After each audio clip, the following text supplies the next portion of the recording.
Our experience of the broader contextual barriers that impacts negatively on learning and behavior of parents living in poverty resonates with the research of B.J. Fogg about learning and human behavior in general. In the context of poverty, we often see lack of motivation, frustration, depression, and a lack of challenging task performance. Lack of motivation, which we often see, but a simple enabling task can result in a positive experience of "I can." This process then becomes the motivational trigger in future actions. According to his research, for a person to perform a target behavior, he or she must be efficiently motivated for different target behaviors, which is more than often not the case in poor families, because of a single motivation for survival as the focus. He or she must have the ability to perform that target behaviors. That in itself becomes a problem, very often because of unrealistic pre-packaged targets set by professionals without a real connection with the realities of poverty and not taking the contextual barriers into account. Parents are confronted with failure right from the start. In the context of poverty, simplicity is the key for the training processes and possible change of behavior. So increasing the ability, making the behavior simpler, is the path for increasing motivation and behavior performance. Lastly, he or she must be triggered to perform a target behavior. Very often there is no spontaneous triggers for developmental target behaviors because of a hopelessness thinking mindset. Nothing is real. It is only luck. I'm out of control. And fixed thinking. This is how it is. I cannot change anything. Or stuck thinking. Nothing will ever change. Lack of focused thinking and immediate gratification for survival becomes the norm. Often potential triggers for coping behaviors are replaced by a very powerful trigger, unexpected survival opportunities. It creates an immediate sense of security, so immediacy and impulsivity overrule or neutralizes all other possible triggers towards positive coping behaviors. In practice, poverty mindsets, exclusion, and the chain of contextual barriers have serious implications for working with children and families below the poverty line. Surely this must have a huge impact on support programs for the poor.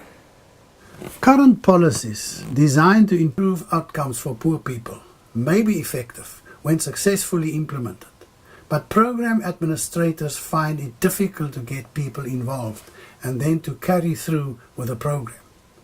Not taking contextual barriers into account when planning activities or therapeutic input is part of the explanation for this dilemma. Early childhood programs that rely on parental participation and complementary parental behaviors may not succeed if poor parents do not follow through. Cognitive resources such as focused attention, planning, and self-control are limited.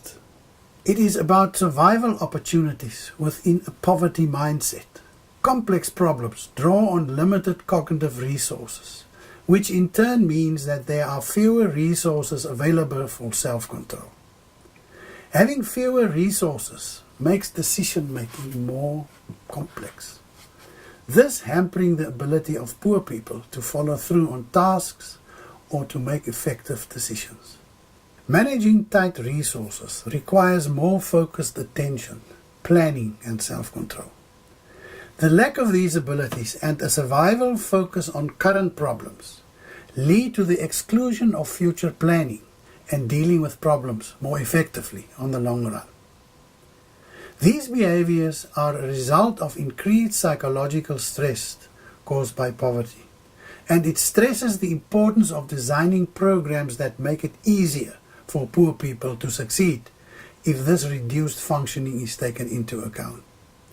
As currently designed, many of these programs actually create cognitive burdens, thus adding unnecessary challenges for those they are intended to assist.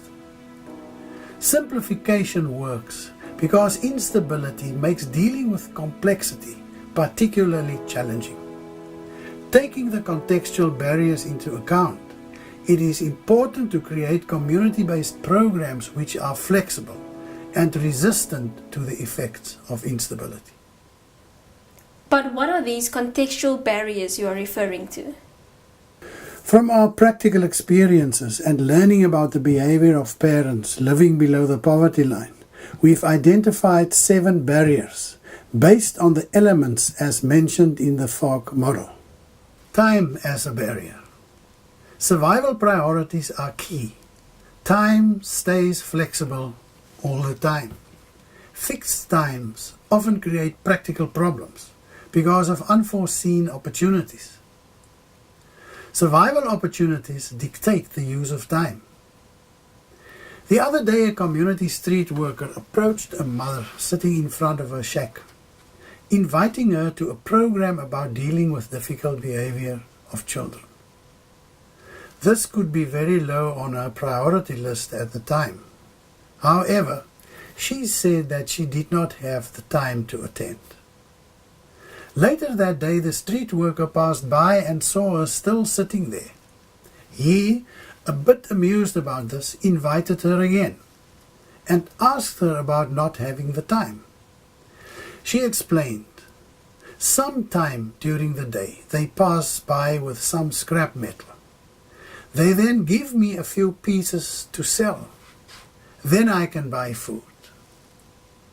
So she does not have the time to attend and misses out on this opportunity. Money as a barrier. If I skip the scrapyard, I lose money. On my priority list, there is no money for a taxi to attend learning events or other appointments. To go there, I also need to pay someone else to look after my children. As one said, I make a lot of poor financial decisions. None of them matter in the long term. I will never not be poor. It is not worth it to me to live a bleak life devoid of small pleasures, so that one day I can make a single large purchase.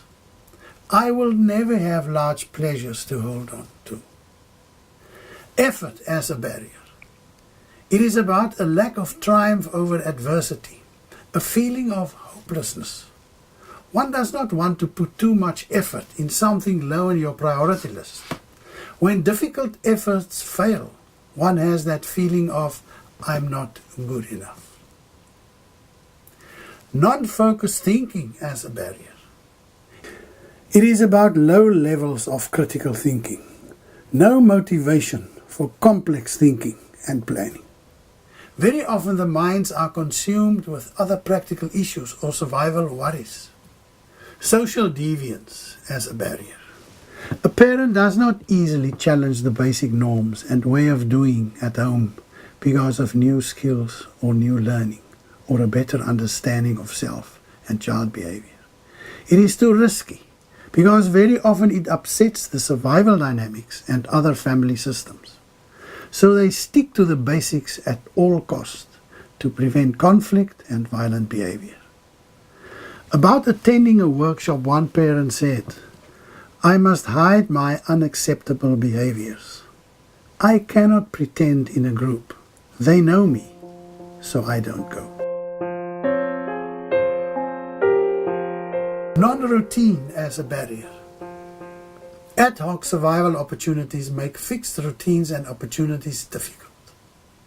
Daily activities that is not routine is difficult to manage because you need to plan all the time.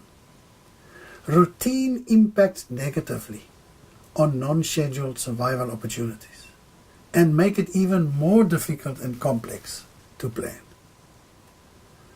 We don't plan long term. It's best not to hope.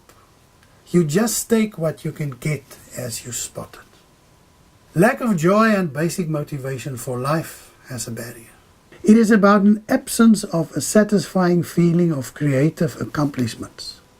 It is about hopelessness and fixed thinking. This is how it is. I can't change anything. So what are the practical implications for all of this?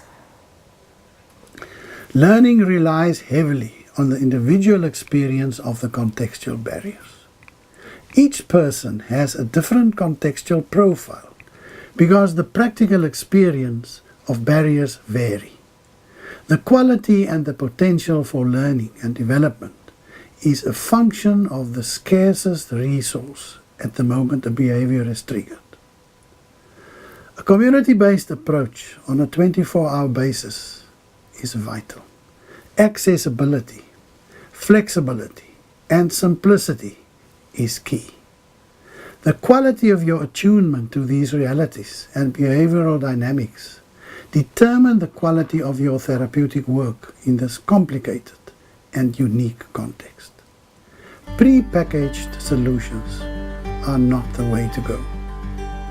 You can learn more about a holistic community-based approach as discussed in session 4, Goals, Focus, Structure, and Strategy.